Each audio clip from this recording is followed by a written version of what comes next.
Welcome to Alaska Weather, a production of Alaska Public Media and the National Weather Service, Alaska Region. Produced and broadcast daily from the studios of KAKM, Alaska Weather provides complete forecasts, public, marine, and aviation for all of Alaska. Alaska Weather is made possible by the following sponsors.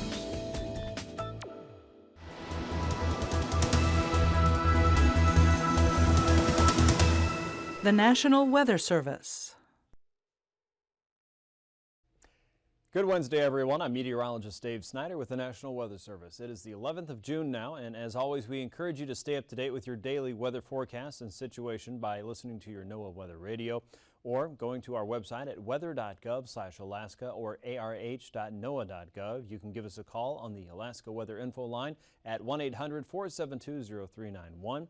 Find us on Twitter, on Facebook, and on YouTube during the afternoon. You'll get your daily afternoon map briefing. Many folks are finding our information there. Before we get to Alaska Weather Time in the afternoon and evening, you can get the complete broadcast of what you're watching right now from our broadcast partner at alaskapublic.org, or go to YouTube and type in the search bar AKWX TV, Alaska Weather TV for short. Here's a look at the hazardous weather tonight. Freezing rain advisories posted for the Beaufort Seacoast, mainly west of Nuiqsut. That will include up to about 1/10 of an inch or less of freezing rain on surfaces there. So be extra careful, not just walking around, but pay attention to some of the power lines there. There may be an opportunity for if there's particularly heavy precipitation there, that some of those could start to sag or potentially break if there's enough wind with that as well. So again, a freezing rain advisory that goes into effect tonight until about noon on Thursday. So a little bit of warm air, wet air, and cold all coming in together. Here's a look at the fire danger map. You'll notice the areas of orange or high fire danger are expanding just a little bit more over what we were looking at yesterday. Still, the amount of extreme fire danger is somewhat limited compared to recent weeks.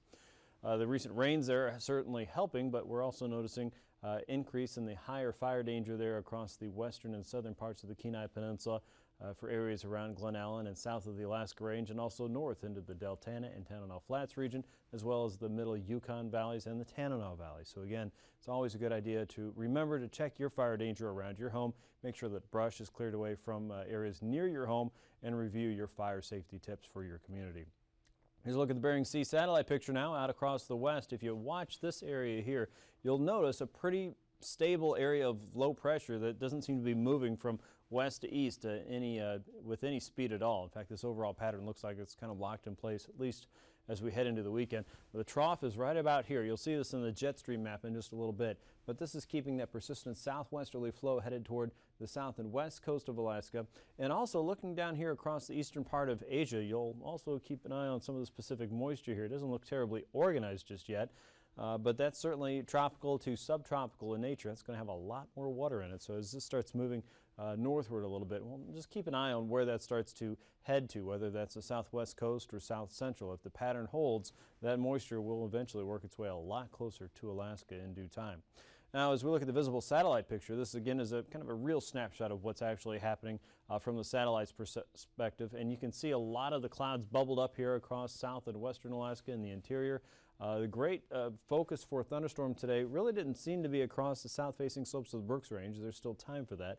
But a lot of activity here across the Yukon and into British Columbia. So that's what a lot of this is. Watch as that kind of fires up right here. A lot of lightning activity. So if you're in Eagle, if you're in Northway, and you could hear thunder a little bit, chances are it was coming from a lot of the storms lined up across the Yukon and probably just across the Alcan border. A weaker area of low pressure here has moved into the middle Yukon Valley and north and west of Fairbanks. That's also adding a little bit more lift to areas on the south-facing slopes of the Brooks Range. Southeast seems to be fairly dry right now. A partly to mostly cloudy sky is in your future with very little chances for organized precipitation. There's always a chance for a shower near the mountains, of course. But it looks like a lot of that won't be terribly organized until perhaps we get into Friday, maybe Saturday, as this wave starts to march across the Gulf. So you have a few more days of drier weather. Low pressure clearly seen here, and look at all the different little eddies or circulations underneath that. That is really something, isn't it? That's the neat thing about visible satellite picture. You can really get your claws into what's going on, not only on the big scale, but on the little scale with little things like that circulating underneath. Patches of drier air rotating into that. Some of that seen east of St. Paul to the YK Delta. And you can't see the ice edge very much anymore. Why? Because it's going away very quickly. We'll have an update with the latest ice edge analysis from our sea ice experts here coming up in just a few minutes. In the meantime, dry air over the Gulf, clouds across the continent, and again, a stronger storm system overall out across the southern Bering Sea that keeps the weather pattern pretty much in check. Today's weather map shows that weaker area of low pressure across the Yukon, stirring up showers and thunderstorms here. Some convective showers across the Alaska Range and into the middle Tanana Valley. I didn't see a whole lot of rain across south central this afternoon. However, as the sun broke out, you certainly saw a little bit of new snow across parts of the Kenai Peninsula and the Chugach Range. Out across the west, there's our area of low pressure at 1,006 millibars. Rain starting to move back into southwestern Alaska again, and more is on the way. Low pressure south of Haida Gwaii at 1,009 millibars, trying to work up some moisture into the British Columbia region and also into southern parts of southeast. High pressure for now forcing that northwesterly flow upon you. A little bit breezy at times, but again, helping to keep things fairly dry and stable. Tonight, pockets of freezing rain possible across the Beaufort Seacoast. Again, mainly west of Nuiqsut is where you'll need to be focused on for a freezing rain advisory that goes until noon tomorrow. High pressure also setting up across the middle Yukon and Tanana valleys. It'll allow some showers into the northern parts of the interior and the Seward Peninsula. A more steadier rainfall the farther south you go of the Yukon and into the lower Kuskokwim Valley, Bristol Bay, and the Alaska Peninsula and Kodiak. Looking at some wetter weather for now. Again, south central and southeast primarily staying dry. Going into Thursday, colder air seen moving toward the Bering Strait. Again, not a huge surge of cold air moving eastward just yet, but it's trying. You can tell something's trying to change up a little bit. High pressure across the North Pacific guiding a trough of low pressure a little bit closer to southwestern Alaska. There's our pocket of freezing rain. A lot of that really should subside as we go through the daytime tomorrow, so the worst probably tonight into the early morning hours of tomorrow. And there's an opportunity for some showers and thunderstorms there, mainly along the south-facing slopes of the Brooks Range where it's a little bit warmer, and then also into the Yukon. Watch for a few showers, of course, around the Denali area. South and westerly flow across the YK and the Delta, and across Shelikof Strait and Kodiak, looking at an opportunity for some heavier rainfall, or let's say more steadier rainfall as we go through the day. Not necessarily heavy. Some of that will start to work up the Cook Inlet into the Kenai Peninsula. And you can see another wave of low pressure that has organized now by Thursday afternoon, south and west of Kodiak and south of the Alaska Peninsula. By Friday, that's moving quickly into the northern Gulf. Here comes your rain for southeast now, so your drier days are numbered, of course, and you'll notice that south and easterly flow becoming a little bit stronger here. So just outside of Prince William Sound, from Yakutat all the way toward Prince William Sound, and probably out just outside of Seward, we're going to have some stronger easterly winds here. So if you're getting ready to go out to sea for Friday, maybe a little bit further away from the coast than you normally do, or if that's your normal spot, watch for those winds to pick up as we head into Friday. There's probably going to be some larger swells and certainly some higher waves in there. Showers and thunderstorms along the upper Yukon, so Eagle, maybe Fort Yukon, maybe as far south as Northway, looking at a better chance for some convective weather, and showers across the Seward Peninsula into Norton Sound, and starting to subside across parts of the YK. So gradually some drier weather perhaps wrapping into your area. Watch for continued clouds, of course, and out across the west. Low pressure starting to move across the central and western part of the Bering. Our weak ridge here that has been slowing the onslaught of that colder air starting to give way, and you can see that colder air filling in from the west. So we'll watch that. And again, southeast looking at a better chance of rain. Today, a dry day for you though, upper 50s and lower 60s, even 72 in Hyder. The southern parts of southeast milder in the lower 60s there. Around Haida Gwaii, temps were in the upper 50s, almost 60 degrees. Juneau in the mid 50s there, Sitka 57, Yakutat 56. Around Prince William Sound, we saw temperatures in the mid 50s. Anchorage was 58, Seward and Homer both in the mid 50s, Kodiak 54. Around Healy, it was a cooler 44 by 4 o'clock this afternoon, 53 in Greeley, 59 in Fairbanks, Northway and Eagle, both in the lower 60s. Some of the warmest weather today, with the exception of Hyder, of course. 61 in Fort Yukon, 54 in Arctic Village, 30s for a large part of the Arctic coast.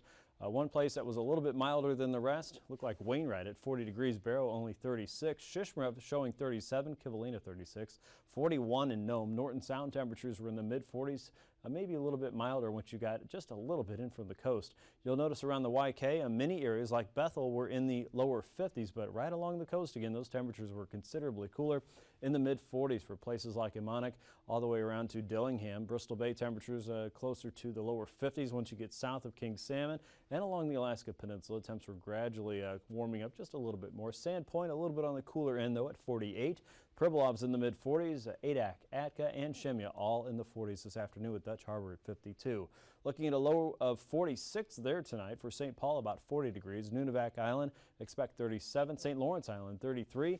Nome in the mid-30s tonight. The Arctic coast at or just below freezing, and that again is helping that freezing rain issue start up again, mainly west of New Ixod. As we get into the northern interior, look for overnight lows in the upper 30s, maybe even mid-40s though around Fort Yukon, where it's been a little bit milder today. Northway and Eagle could drop just below that 40-degree mark. Fairbanks will be close. South Central upper 30s and lower 40s. Talkeetna looking at temps in the upper 30s tonight, and southeast upper 40s to about 50 degrees. Kodiak looking at 46. A high temperature tomorrow, a little bit milder around Kodiak at 53. South Central could see temperatures closing in on 60 degrees in some places like Seward. Prince William Sound a little bit milder as well. Southeast still holding on to temperatures close to 60 degrees. Look like Ketchikan and Annette generally in the lower 60s tomorrow. Fort Yukon back in the heat at 64, 65 in Eagle. And the Arctic coast, once that rain moves away from you, temperatures should go up a little bit. 35 in Barrow. Look at Prudhoe Bay and Dead Horse and Kaktovik, upper 40s to closer to 50 degrees in some cases around Prudhoe. It's pretty mild stuff for you. Kotzebue Sound looking at temperatures in the mid-30s to even mid-40s there as you get around Kotzebue itself. 50 around Nome. Southwest looking at temps in the low 50s. Bristol Bay mid-50s. The Pribilofs mid-40s. And temps across the Alaska Peninsula generally in the lower 50s. Again, 53 in Kodiak. Here's a look at flying weather now. As you would expect with rain chances, there's pretty widespread MVFR conditions through the Bering Strait and the Chukchi Sea into the YK, Norton Sound, just coming right up on Nome tomorrow. IFR conditions all the way from eastern Russia down through the Pribilof, St. Matthew, Nunivak Island, and just right on the YK coast, not quite into Bristol Bay, and then on the south side of the Alaska Peninsula. Southeast looking at VFR conditions primarily tomorrow. Most of the Alaska range and most of your passes are generally going to be VFR or heading that way through the day. So let's take a look. Anaktuvik Pass heading toward VFR conditions through the day. Showers and thunderstorms possible in the afternoon. Same goes for Adigan Pass, likely going at MVFR to start the day. We may see things transition a little bit more toward MVFR for Lake Clark and Merrill Pass during the afternoon hours. With the heat of the day, still looks like it's going to be VFR in Rainy Pass, and for Windy Pass, things look okay. Isabel Pass, we expect to be VFR. Turbulence issues probably nil at this point. Mentasta Pass, we're going to call VFR conditions through the day, and Tanita Pass probably VFR. Same goes for Portage Pass.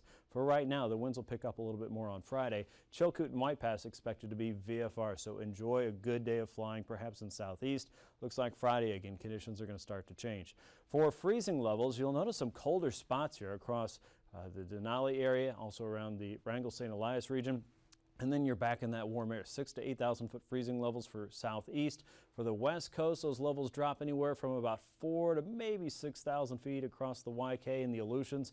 For the interior, it looks like about 2,000 to 4,000 foot. And you'll notice that surface freezing line just hugging the Beaufort and Chukchi seacoast, almost dropping into the Bering Strait.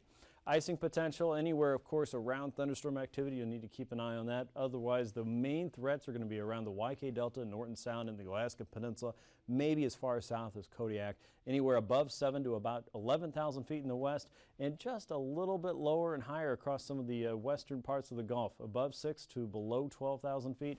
And again, we've got the freezing rain issue across the Arctic coast, so that just enhances the icing potential way off the chart. The jet stream potential shows our low pressure system right across the Bering Sea and across the North Pacific. That's what's guiding our overall weather, as it always does, but that's what that big circulation is out here across the west.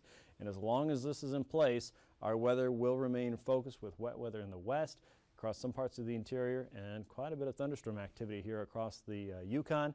Meanwhile, dry weather across the east. So again, the pattern shifting ever so slightly, but not entirely. Here's 9,000 feet, a broad southerly flow coming up the western Gulf and into the interior, 10, 20 knots or so across most of the land, and across open water that's as high as 40 knots there, with another wave of low pressure across eastern Russia. At 3,000 feet, a really similar pattern. High pressure across the Gulf, weak winds across the interior, 5 to 10 knots or so, and a northwesterly flow coming down through southeast. Southerlies across most of the interior, 15 to 20 knots or so, and more of a northwesterly flow cutting across the central and western Bering and the chain, with southwest and the YK looking at that Broad southerly flow up to 20 knots or so. Turbulence potential then, well, we've got thunderstorms in the forecast. That certainly implies turbulence there below 3,000 feet for southwest of the Bristol Bay region, Kodiak, and also across southeast, generally above 1,000 feet to start to run into some of that rougher air. That's a look at your aviation forecast. I'll be back in just a few minutes with a look at the ice edge and, of course, your marine weather. Stay tuned.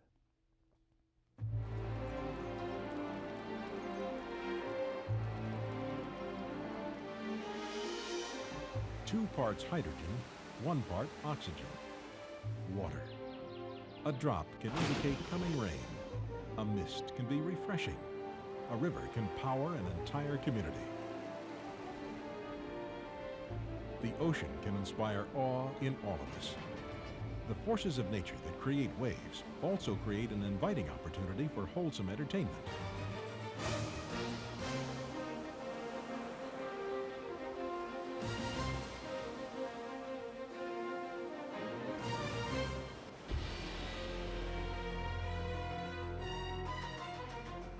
But on almost any beach in the country, the waves that come crashing ashore could also hide a dangerous and deadly force: the rip current.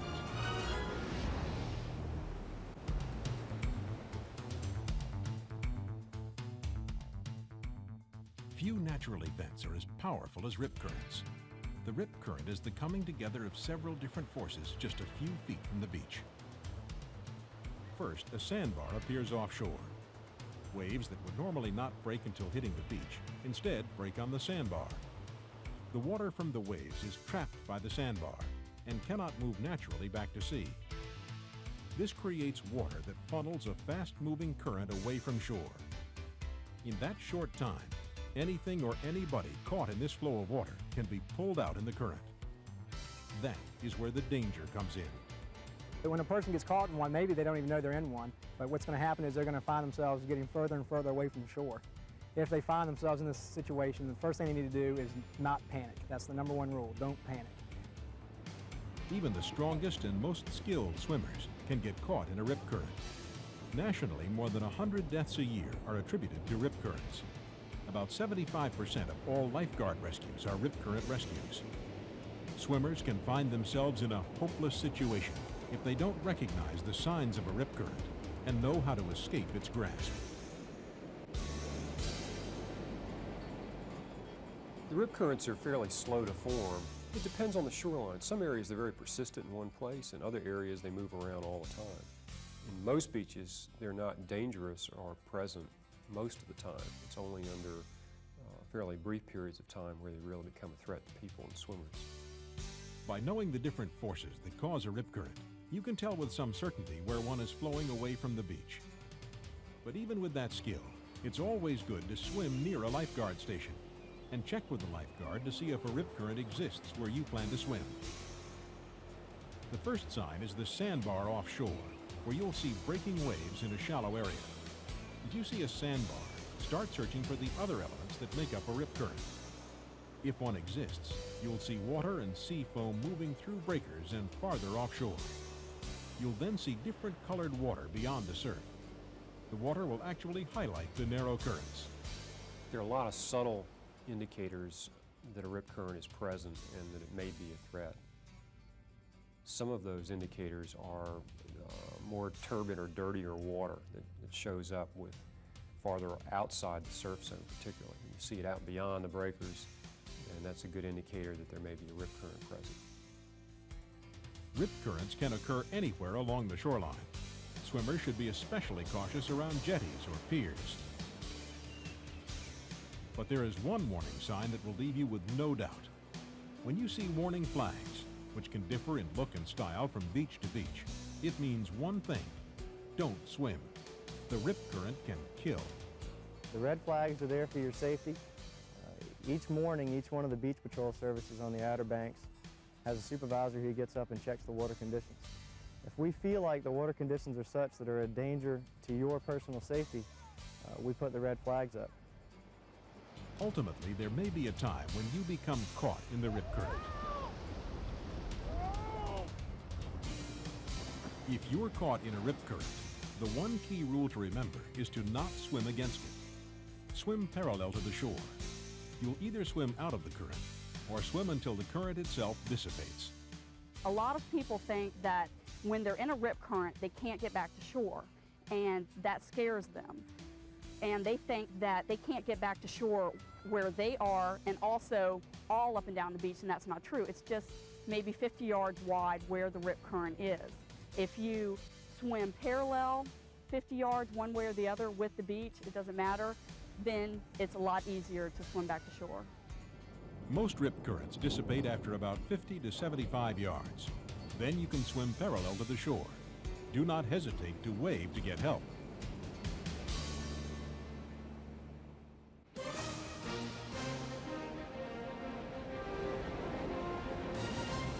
Drop by drop, the ocean's water is enjoyable, powerful, and at times can be dangerous. The beaches of the Atlantic are some of the most beautiful in the country and provide enough physical challenges and pure fun to enjoy without risking your life by swimming in a rip current. Study the facts and be careful. Parents should make themselves aware of the conditions of the water before letting their children swim. And when children are swimming, parents should keep a sharp eye on them all the time. We want you to enjoy your time in the waters of the Atlantic. But before you do, check the conditions. Make sure no rip current or any other dangerous conditions exist by checking with the lifeguard. I think the best thing that people can do is always find out where the lifeguard stand is, swim in front of the lifeguard stand, and when you get onto the beach, before you get in the water, walk up to the lifeguard, ask them, are there any problems with the water that day?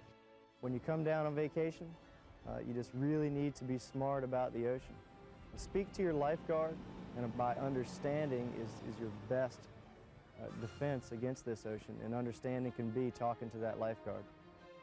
Swim with a buddy, swim in your ability, and don't take chances. We want everybody to come down and have a good time and leave safe.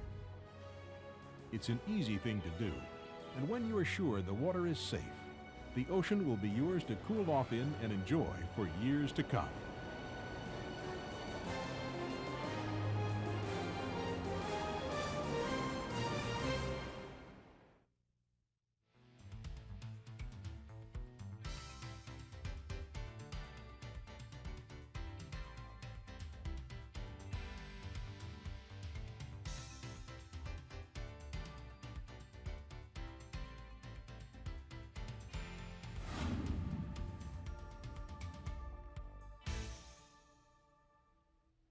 Time for an update from our sea ice experts here in Alaska. You'll notice a lot of open water there north of the Bering Strait and along the Chukchi Seacoast west of Barrow. That will continue as we have a stronger southerly flow, especially a reinforcing southerly flow as we get into Friday, I believe, north of the Bering Strait. So still some strips out there in some areas with a little bit of rotting shore-fast ice. If you still have shore-fast ice in your community, chances are it is unstable if you haven't noticed by now. So again, probably a good idea to keep off of that. But a lot of open water and more on the way. You can always check this out anytime by going to weather.gov/anchorage/ice.php.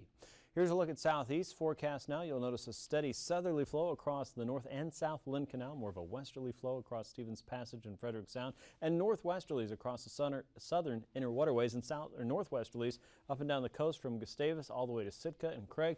More of a westerly onshore flow, though, around Yakutat and Icy Cape with a 4-foot sea there at 15 knots. A southerly flow returns on Friday, and it starts the process of bringing that wet weather a little bit closer to home. South and southeasterly flow there in the north, up to 5-foot seas, 5 to 6-foot seas in the south. The inner waterways looking at northwesterlies continuing at 3 feet. A southwesterly flow across the mid-inner waterways there with 2-foot seas, and a southerly flow that diminishes across the Lynn Canal, still looking at about 10 knots with a 2-foot sea on Friday. Across South Central, more of a south and easterly flow coming in across the southern tip of the Kenai. A variable flow in the north with 10 knots at 2-foot seas. Southwesterlies across Shelikof Strait and east of Kodiak Island. Across the north and western Gulf, you're looking at a broad southerly flow, a little bit more southwesterly outside of Prince William Sound, and inside Prince William Sound, 10 knots with a 2-foot sea. You'll notice by Friday, northeasterlies start to kick in. We've got low pressure coming in right about here. You can see the circulation right about here. A broad easterly flow, anywhere from 25 to 30 knots, and it really gets the seas up there anywhere around 9 feet. Northeasterlies inside Prince William Sound and down the Cook Inlet, 10, 15, even 25 knots there west of the Barren Islands. and northerlies coming into Shelikof Strait at 20 knots with a 4-foot sea. Across the Alaska Peninsula, southerlies on the Bering side, west and southeasterlies there on the Pacific side, 25 knots or so on the south end, 15 to 20 knots on the north end inside Bristol Bay. That's 3-foot seas expected there for Thursday afternoon. That comes up to 5 feet by Friday with westerly winds blowing across the entire region. 20 knots on the Bering, 25 knots on the Pacific side, and 8 to 10-foot seas are expected there by Friday. As we get into the Aleutians, northwesterlies are coming in anywhere on the Bering Sea side from Atka all the way out toward Kiska and Shemya, about 20 knots or so. Westerlies on the Pacific side, about 6-foot seas expected there. Southwesterlies north of Nikolsky and Unalaska, around 4-foot seas are expected, with a little bit higher west of Nikolsky, up to 7 feet there with that southerly flow. And then westerlies on Friday across the Bering side. That shifts to more of a southwesterly flow from Adak, Atka, and out toward Kiska, 20 to 25 knots. Your seas in the Bering will run around 5 to 6 foot, 6 to 7 foot seas in the western chain, and 6 to 7 foot seas are expected in the Pacific, with 20 knots continuing there for Friday. Across the west coast now, an offshore flow coming around St. Lawrence Island. More of a variable and shifting wind here between Hooper Bay and Macquarie, and southerlies coming into the Kuskokwim Bay, 15 knots with a 4-foot sea. Variable flow also around the Pribilofs for Thursday. That becomes northwesterly. Same goes for the Kuskokwim Bay area up toward Hooper Bay and north of Macquarie. And northerlies coming out of the Bering Strait at 20 knots with a 4-foot sea, but you'll have southwesterly winds out around the St. Matthew Island waters with a 4-foot sea there. Across the Arctic coast, easterlies anywhere from Kaktovik to Barrow around 15 knots, and southerlies coming up from the Bering Strait up the Chukchi Seacoast between 15 and 20 knots, with 2 to 4-foot seas expected in that area for Thursday, becoming 2 to 5-foot seas there by Friday, with a shift in the wind east to northeast, becoming northerly just outside of Kotzebue Sound, and easterlies coming around the Beaufort Seacoast. A southerly offshore wind around Barrow remains at 10 knots for Friday. Recapping tonight's weather, a freezing rain advisory is in effect for tonight and to about noon tomorrow for the Beaufort Seacoast, anywhere west of New Ixet there, up to 1/10 of an inch of freezing rain is possible there. Otherwise, rain moves back into southwest, a dry day for southeast, and more rain for the end of the week in the west on Friday. Thanks for watching.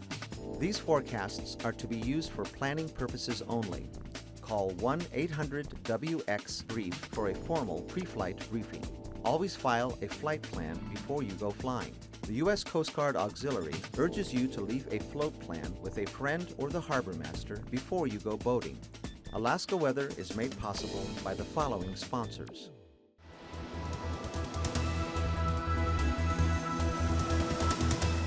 The National Weather Service.